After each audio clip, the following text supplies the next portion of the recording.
혹시 당신도 ADHD라는 말을 들은 적 있나요? 산만하고 집중을 못하고 그래서 뭔가 잘못됐다고 느끼신 적 있나요? 하지만 그건 당신이 고장난 사람이어서가 아닙니다. 당신은 그냥 다르게 설계된 존재일지도 몰라요. ADHD는 왜곡된 것이 아닌 다르게 작동하는 인식 시스템입니다. ADHD는 단순히 산만하다, 집중을 못한다는 게 아니라 의식의 주파수가 다르게 작동하고 있다는 신호로 볼 수 있습니다.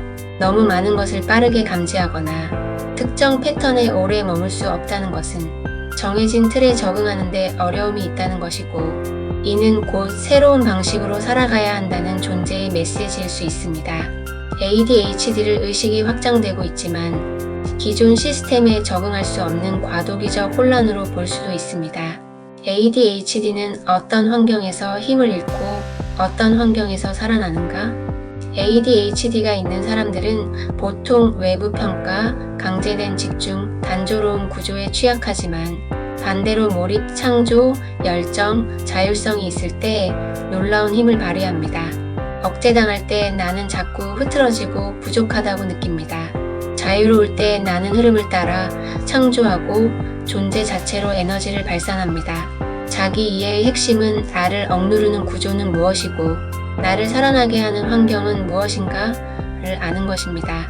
ADHD는 기존 패턴 안에 자신을 억지로 끼워 넣으려 할 때 더욱 고통스럽습니다. 그러나 이 증상을 존재의 호출로 본다면 오히려 다음과 같은 질문을 던질 수 있어요.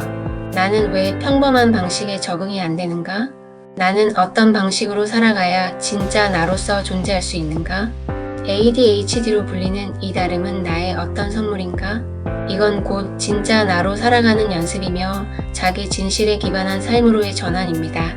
당신의 ADHD는 기존 구조에 길들여지기 위해 노력하다가 부딪힌 내면의 알람일 수 있습니다. 이제는 그 알람을 무시하지 않고 나는 어떤 존재로 설계되어 있는가?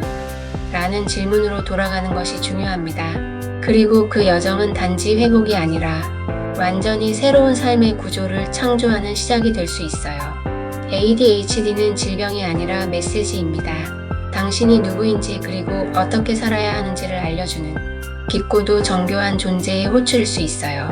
이제는 억누르기보다 이 질문으로 삶을 다시 디자인해보세요. 나는 어떤 존재로 설계되어 있는가?